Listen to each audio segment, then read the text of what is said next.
Greg with McQuillan Bros. Today we're in a homeowner's house here taking a look at a water heater that has been recently installed. One of the few things we come in, take a look at, want to come up to take a look at the venting here. Instantly I see that the venting is not correctly pitched. It is actually flowing away from the chimney. So when I see that, we can come over, take a look at the top of the water heater. We see the melting going on here around the plastic. That's showing us signs that we have some backdrafting. Also, when I'm in here, kind of take a look, we have pipes going everywhere. There's some things we can do to clean this up. We can take these, move them up higher, shorten the piping, just clean it up and make it look nice. Also on top here, where these two connections are made on the hot and cold water supplies, there are supposed to be what is called dielectric unions, or unions installed on a water heater, and this one does not have any, so we are going to take care of that while we are in here today also. As we move down the water heater, follow the gas line down, depending if you're going to have a copper gas line or a black iron gas line. Always want to make sure that you do have a drip tee. After we come down the gas line, make sure we do have a drip tee on here. I will turn the water heater on, make sure that it's running, and I will check out through the viewing window on the newer water heaters. On an older one, you can actually see inside of them. This has what's called a sealed combustion area on it.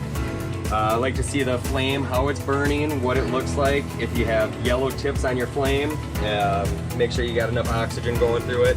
I also like to see the combustion area, see if there's any signs of rust, condensation, if there's anything leaking on the inside. A lot of times what we look for is, so when I come in and then when I do kick it on, I listen to it. I listen to the water heater and I want to hear and I see if I hear any popping, any knocking. That's going to tell me if there's a sediment layer building up on the inside of it. So you can listen to it as it's burning, and then also we will do a flush on them too. Hook a hose onto here, try to flush any sediment out that will build up on the inside. All city water has some minerals and stuff in it, so the minerals will build up inside of the water heater.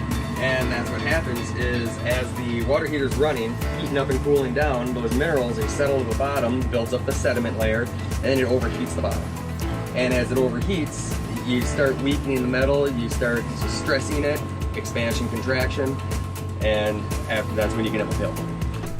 So when we first came in here, we had the old water softener that was in here, and we know everything that we talked about that was wrong with the water heater. I got most everything done here, just do have a few kind of final touch-up, clean-up things here to do yet, but for the most part, most of the work is done. We got the venting here, is finally got good pitch going up through the chimney, so we won't have any of the backdrafting issues that we had earlier. We had we put the dielectric unions on here that we did not have earlier. And then a lot of the piping I cleaned up, and if you look over there in the corner by the water softener and the filtration system that we put in, a lot of the piping that we had that was really close together, that has all been changed out and is a whole lot cleaner looking. So this is all new piping coming over.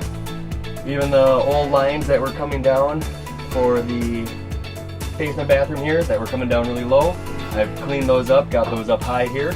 And then with the water heater, we did remedy all the issues here, like I was saying earlier, with the CO that was backdrafting out of the vent hood, so we won't have any dangers of that CO poisoning in